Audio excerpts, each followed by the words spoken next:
A major trade in the NL East could reshape how the division looks for 2026. How much should Philly fans be worried about Marcus Semien coming to the Mets? We'll break it down on today's episode.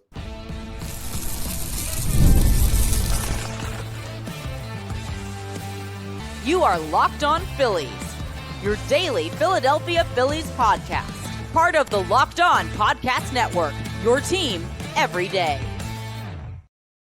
Yes, this is Locked On Phillies. I'm your host, Connor Thomas. Thank you so much for joining us today. We come to you as part of the Locked On Podcast Network, your team every day, and we are now the #1 sports podcast network. And Locked On Phillies is your #1 place for daily Monday through Friday Philadelphia Phillies content. Thank you so much for following along, listening, viewing, helping us get to that point, both as a network and just a podcast. You might know me from some of my other work in the sports talk space. I've been working over at 97.5 The Fanatic, doing sports talk radio for over 6 years here in Philly. I've been a credentialed Philadelphia Phillies media member for the past 4 seasons.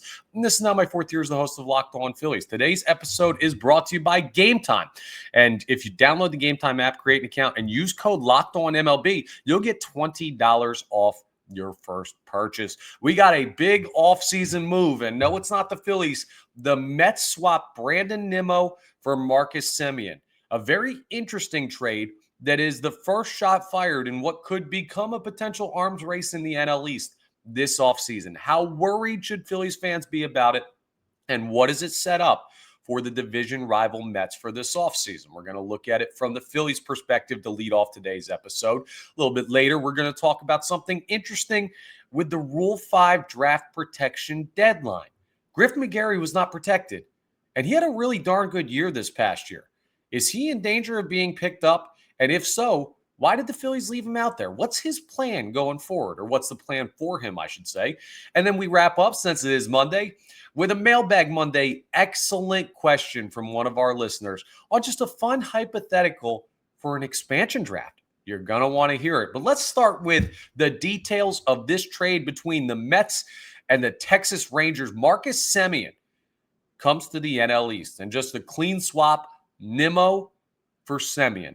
It's interesting because the Mets are trying to retool things after a brutal collapse that ended their season. They come up short of the postseason. I can't believe their manager kept his job in Carlos Mendoza. Clearly, Steve Cohen, their owner, wants to change a lot of stuff with how they operate, and he's got the money to do it. So contracts are of no issue. And Semien's on a big-time deal. He's also coming off of a rough year down in Texas where he only hit .230, 15 home runs, but he's still a plus defender. He's a World Series champion. He's a multi-time All-Star. So the ceiling is high. The thing is, he's just turned 35. So it's not like he's a spring chicken. And Nimmo was a younger player. So why do the Mets trade an outfielder for an infielder, get older at an infield position? Well, here's what this means for the division. One, I do think Marcus Semien has a higher ceiling as an overall player than Brandon Nimmo. I just think he's the better overall player, even at 35, even at a little bit older. There's a better chance that Semien has an impact year than Nimmo has an impact year. It is also nice to see Brandon Nimmo out of the division because I just flat out hate the way he plays the game because it's just an annoying level of hustle. Like, respect to the player he is. He plays the game hard. And the sprinting to first base after walks and stuff, it just ticks me off because he's annoying to play against. It's not like he's a bad player. It's almost the opposite. But he was a definitive hate-the-face guy for the Mets. So I'm not mad at seeing him leave the NL East. But I do think this helps the Mets in a couple of ways that Phillies fans should be aware of. Not only does it give them an overall better player, I think, even though he is older and you are taking risk taking on a big contract for a player on the backside of 35.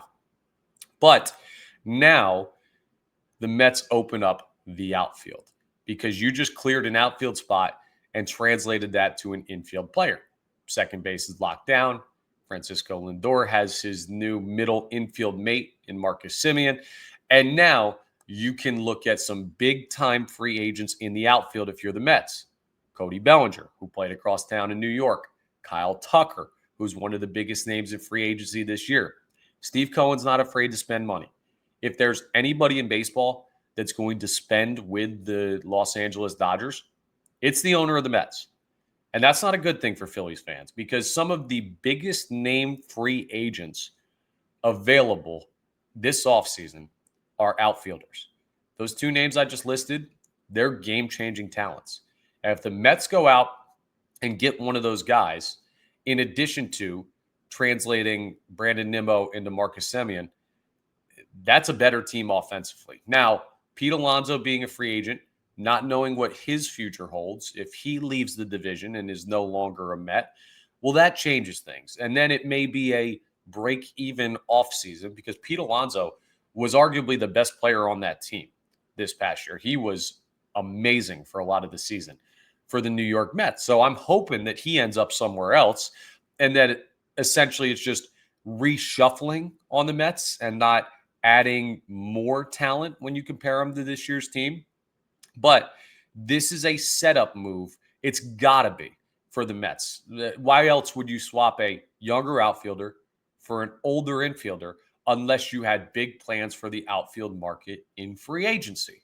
Something else that's really intriguing with this is the Mets being in on outfielders and creating an opportunity to go spend big on an outfielder in free agency creates a bidding war for a player like Kyle Tucker, who has been rumored to potentially go to the Dodgers. Now you have to imagine the Mets are in on him. If they end up getting in a bidding war over a guy like Kyle Tucker, it makes you wonder how it affects the market for a guy like Kyle Schwarber. That's the other thing, because Schwarber is technically still kind of an outfielder. Now, I don't think any team in their right mind would say, hey, we're going to pay Kyle Schwarber to play the outfield. He's a DH through and through. Maybe 5 or 6 times a year, he'll pop out in the outfield because I guess he gets bored and he's a veteran player. So he just talks the manager's ear off until he gets a chance. But if I'm Kyle Schwarber's agent, part of that conversation is, hey, look at what the outfield market is. I mean, I know he doesn't technically play out there very often at all, but he is by trade an outfielder. And worst case scenario, I guess you can put him out there if you had like 2 other really good outfielders and you just hide Kyle Schwarber in the corner. I don't think teams want to do that, but could that argue him into a little bit of extra money? I don't think that's a crazy argument for an agent to make. Teams could say, nah, forget that. He's a DH. I don't care what Kyle Tucker or Cody Bellinger got paid. But just in general, the level of money being paid to top-level free agents affects what the market is for a guy like Kyle Schwarber. So that's another thing. The more heavily spending teams that get in on high-named free agents, high-priced free agents, is going to affect the bottom line of what the Phillies would have to spend on other big-name free agents. And let's not forget, the Mets are also a team that has been rumored as interested in Kyle Schwarber. Is that just an opportunity to bid up the price? Sure. But could it be legitimate interest? I mean, I don't see why not. I don't see why the Mets wouldn't want Kyle Schwarber on their team. Now, again, I'll say this, and all due respect to Kyle Schwarber, who I love as a person, as a ball player, as a Philadelphia Philly. He goes to the Mets, he's dead to me. Sorry. That's just the price of doing business. You go to a division rival, thanks for the time, but you're now enemy of the state. So that would drive me insane if that happens. But the Mets are being creative, and it now puts a little bit of pressure on the Philadelphia Phillies. Like, that's one of those moves that should make you think about what can the Phillies do? How can you get creative? Trading a player here for a player there to reshape where this roster has their strengths and weaknesses, to just try something different. Clearly, the Mets are not comfortable with how their roster shaped up. So they are reallocating talent to different positions. They're changing their strategy of where they're going to spend money, or opening up a strategy they wanted to have for where they want to spend money. And then they'll head into the deep part of free agency with the winter meetings just a couple of weeks away with that clearly in mind. Does Dave Dombrowski have something like that in his back pocket? I don't know. The problem with the Phillies is Nick Castellanos probably isn't going to return you very much if you trade him. Alec Boehm isn't going to return you very much if you trade him. Bryson Stott, Brandon Marsh, you don't really have many guys where you're going to go out and trade them for a Marcus Semien quality player. I don't think the Phillies actually have any of those guys that could realistically be moved.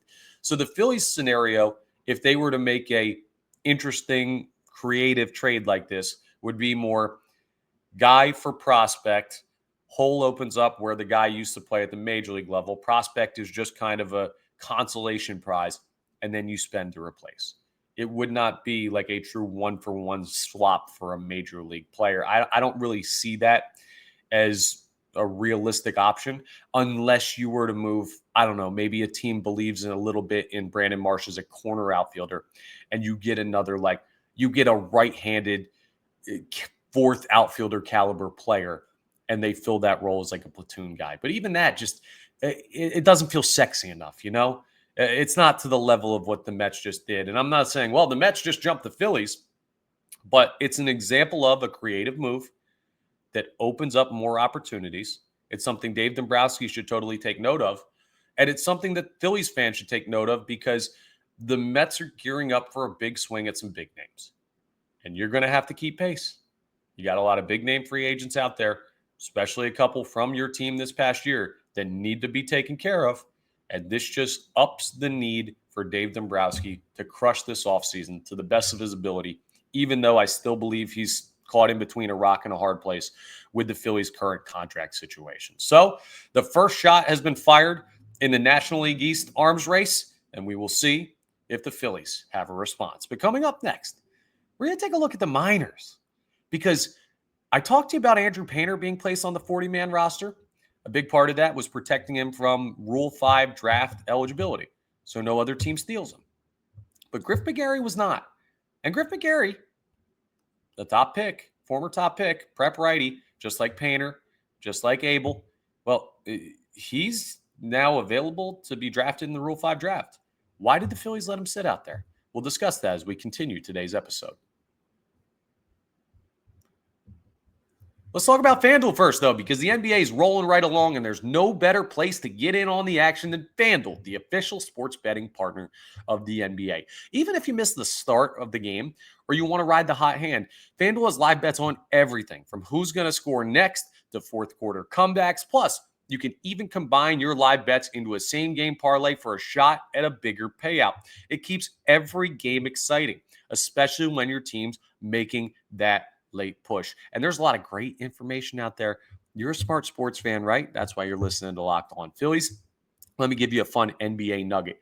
The Sixers, through the month of November, and it is what, November 24th right now, they have alternated wins and losses every single game in November. Win one, lose one, win one, lose one, win one, all the way through the month.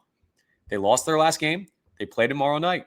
Maybe take a look at Sixers money line. And right now, FanDuel is giving new customers $300 in bonus bets when your first $5 bet wins. So head to FanDuel.com to sign up and play your game with FanDuel, the official sports betting partner of the NBA.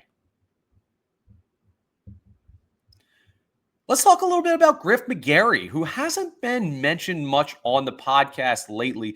And it's funny, he was part of that three-headed monster of Andrew Painter, Mick Abel, and then he was the third one there. Prep righties, drafted back-to-back pretty much. And you're looking at guys that were supposed to be the future of the Phillies rotation. Andrew Painter has Tommy John surgery. He gets delayed a little bit. Mick Abel looks good this past year and then gets traded as part of the Joan Duran trade with Minnesota. So he is no longer with the organization. And Griff McGarry was kind of the forgotten guy because it really is the flavor of the year for these guys. Andrew Painter has a great couple of first years in the minors. He becomes one of the top pitching prospects in all of baseball. He becomes the golden boy. And then he has Tommy John surgery and has a down year. And Mick Abel shows some promise. And then Mick Abel steps back. And then Griff McGarry doesn't really progress the way you expect. And then Mick Abel has a strong debut at the major league level this past year, and people all get excited over a couple of great starts, and then you trade him. So there's this always rotating cast of who's who out of that three-headed monster, the Phillies, that is now a two-headed monster. And you could count it as a 1.5-headed monster because Andrew Painter's not going anywhere. But Griff McGarry is now Rule 5 draft eligible. So because he was not placed on the 40-man roster, teams will have a chance later on this offseason in the Rule 5 draft to select Griff McGarry. Now, what you have to do if you select a player in the Rule 5 draft, and teams are not required to make a selection.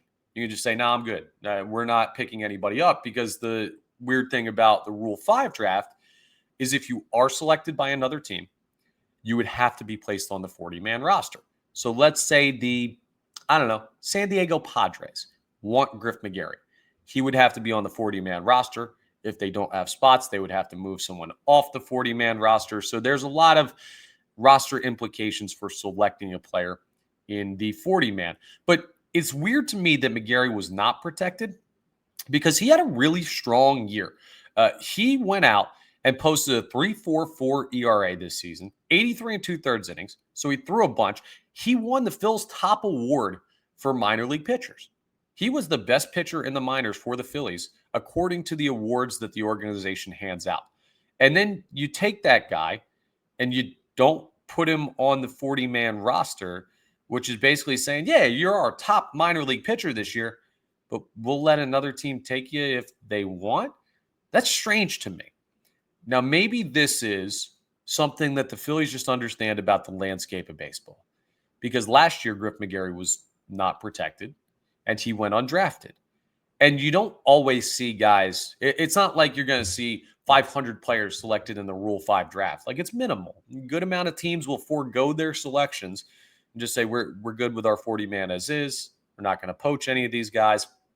There will be guys taken. And Griff McGarry is certainly a risk of someone selecting him. So the Phillies are gambling a little bit and trying to keep their 40-man open for other players and sneak Griff McGarry by. Or the alternative is they don't really trust Griff McGarry to be a option at the major league level anytime soon, or maybe ever, which I find to be a little surprising. I mean, I'm not watching the guy throw every day down in the minors. So I trust the Philly scouts obviously a lot more than my evaluation of the player. But being a former first-round pick, being a prep righty, and we talk sometimes about how right-handed high school pitchers, or left-handed, just high school pitchers or players in general, obviously take longer to develop. Like, he had a good year. You give him the top award. Why do you not have more faith in the guy? At worst case, Griff McGarry would be a potential option as a trade piece, especially with some guys you're looking to move this offseason. Like, let's say maybe you need a throw-in to a Nick Castellanos trade that would then get you a higher prospect back from another team. And Griff McGarry's that guy.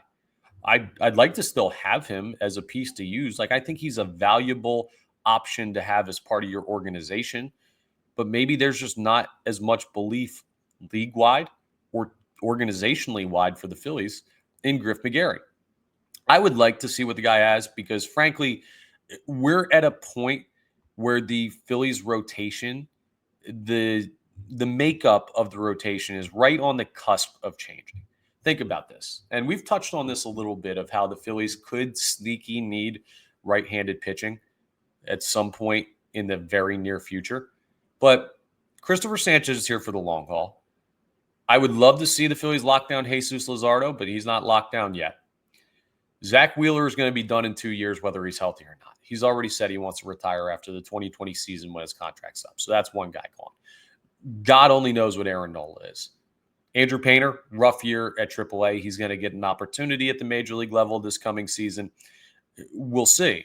But Ranger Suarez is probably going to be gone. Taijuan Walker's heading into the final year of his deal, if the Phillies do indeed keep him and don't move him this offseason. So you have confidence in Christopher Sanchez, confidence enough in Jesus Luzardo while he's under contract, but are you going to give him an extension?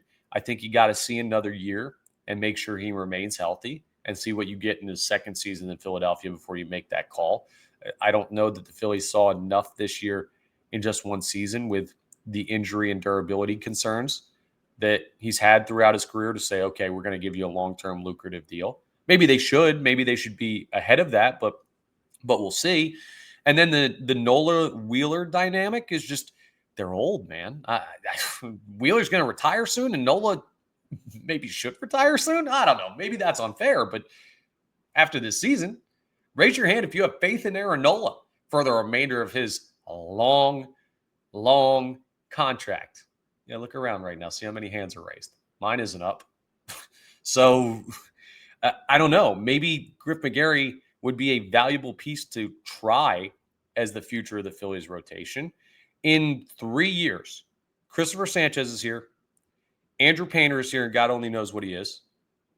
Aaron Nola should still be here, but we'll see what he looks like in 3 years, already looking like he's on the back end of his career, and everybody else is up for grabs.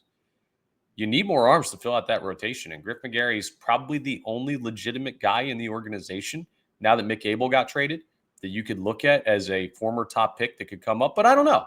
Right? Maybe I'm overvaluing Griff McGarry. Maybe there's not as much interest in him as the numbers would seem to point to this year. There should be, I should say. So we'll see if he makes it through the Rule 5 draft. And then if he has another strong year in the minors, we'll see if they protect him next year. But it's an intriguing move for the Phillies for a player that would seem to have more value than allowing other teams to potentially go take him.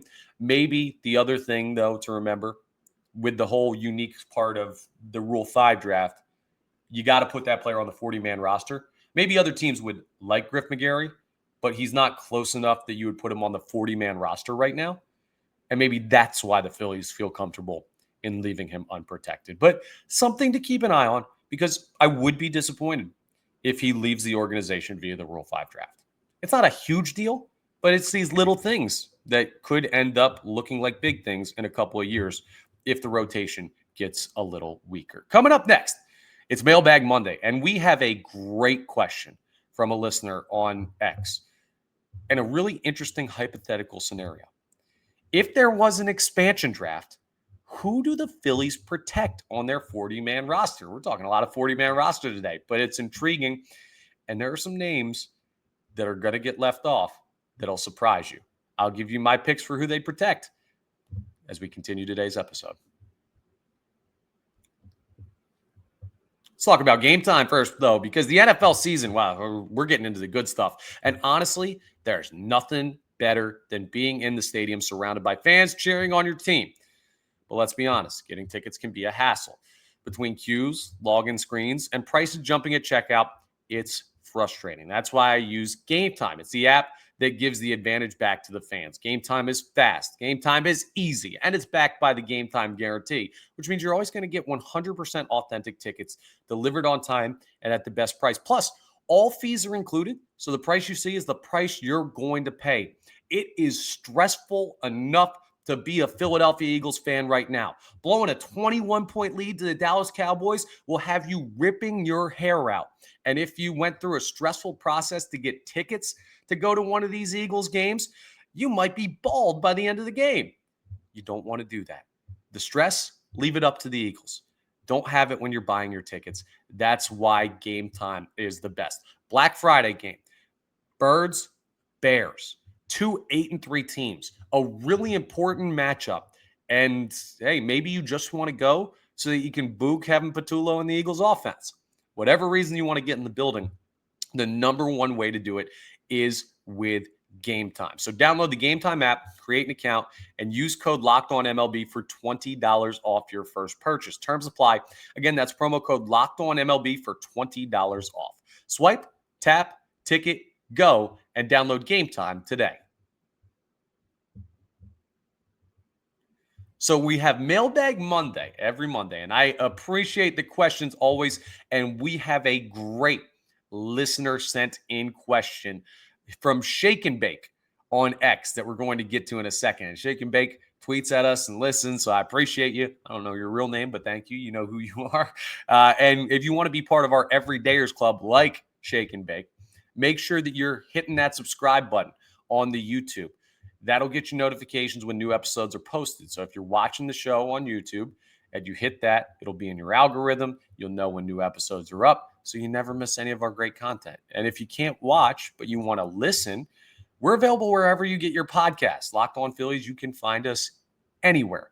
And if you're listening in podcast form, I ask that you rate and review. All this stuff helps you out. It also helps us out because it helps you find our content easier, and it helps our content be found by more Phillies fans easier. So I appreciate everyone who's been an everydayer and anyone who's going to join in on that group.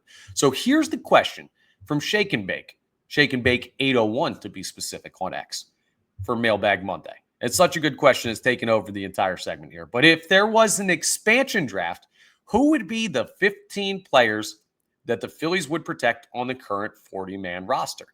It's a fun question because I don't know if people realize how soon this could be an issue for the Philadelphia Phillies. There have been talks about a Nashville team. There have been talks about Dave Dombrowski potentially going to that Nashville team. That's a story for another day. But Major League Baseball expansion is very much on the table. And it could happen as soon as what? 2028. They got to figure out the CBA stuff with the salary cap and salary floor debate. But if there's an expansion draft, that team has the opportunity to pick players from other teams. And you get the chance to protect. So 15 protected players for the Philadelphia Phillies. And anyone who's not on this list, that new team in wherever can pick these players and just steal them from you. So who do the Philadelphia Phillies protect? This is as of right now. And who's on the 40-man. So right now, the Phillies only have 32 players on their 40-man roster. They are going to clear some of those spots up, or they have some of those spots cleared up because of the free agents they have out there. They're going to sign free agents, but they're keeping those spots open so they can add more players to the 40-man. So these are players currently on the 40-man and not free agents. So Kyle Schwarber is not on this list. Ranger Suarez, JT Realmuto. These are just who are currently Phillies. Here are my 15, and then we'll talk about some of the big names that get left off. The obvious first four, I should say. Trey Turner would be protected. Bryce Harper would be protected. Zach Wheeler would be protected. Christopher Sanchez would be protected. Those are the four best players on your team. I don't care what you think about the contract. I don't care what you think about the season that they just had or the player that they're going to be in the future. Those are four franchise-altering talent level players. Just at face value, there's no way the Phillies would let them go anywhere else. Jesus Luzardo is another guy that would be protected. Just too important of a part of the rotation. Had a great year this past year. Juan Duran, all MLB closer, first team. He's got to be protected. I also believe the Phillies would protect Jose Alvarado, considering he's only 30. And that's a guy that's going to be your setup man to Duran, it appears, this next year. Say what you want about Alvarado and the PED suspension this year. He's one of the more valuable players still on this roster if the Phillies can get him back to his former form. So you don't want to just let that guy go for nothing. I think you also would see them protect Alec Bohm and Bryson Stott. A good rule of thumb for this 15-man list, if you were a starting player for the Philadelphia Phillies, you're probably in my top 15. Bowman Stott started, even though Stott was a platoon guy. You're protecting both of them. Andrew Painter is going to absolutely be protected. He's the top prospect on your 40-man roster. Something to remember. Justin Crawford isn't on the 40-man right now. Aiden Miller isn't on the 40-man right now. So you're not going to have to protect either of those guys. It's just guys on the 40-man roster that can be selected. And then you're looking at Matt Strom being protected. I'm keeping him on there just because, he's a valuable bullpen arm. You just now go through who are your better players that you don't want to let go for nothing. Matt Strom's partially on here because you might be able to trade him for something. You might move him for a little bit of return, maybe a prospect somewhere, maybe a different bullpen arm. Ryan Kerkering is going to be protected for the same reason. You could move him, and also he's so young, you kind of can't let that guy walk for nothing. Brandon Marsh is going to be protected because, he played starting time in the outfield for the Phillies this year, and I don't think they'd let him walk for nothing. He's a tradable asset that might not get you much, but you could change stuff on your roster with Brandon Marsh. Otto Kemp, I think, would be protected because he's your real, youngest, newest potential position player option on the major league team. So that's why I think he'd still be there. And Edmundo Sosa would be the final guy I'd protect because that dude's just too valuable as a utility player. And other teams would pick him up. Now, Nick Castellanos and Aaron Nola are the two big names currently on the 40-man that I did not choose to protect in my top 15. Here's why. Aaron Nola's age and his performance this year. I do not think that a expansion team would want to take on that contract for Aaron Nola right off the rip to start their franchise. I don't think that would make him a very attractive option. You get into a little bit of cap trouble if there is indeed a salary cap coming. You bring your payroll way up by doing that. I don't see him as a likely pick in an expansion draft, even though the talent could still be there and he's a veteran presence. And Nick Castellanos for a totally different reason. You want to take Nick Castellanos? Take him. All due respect, the Phillies are trying to trade him this offseason. So you leave him unprotected. And if another team chooses him, like the expansion team chooses him, take that salary off the books. That helps the Phillies because they're trying to get out from under that contract anyway. So those are my 15 players.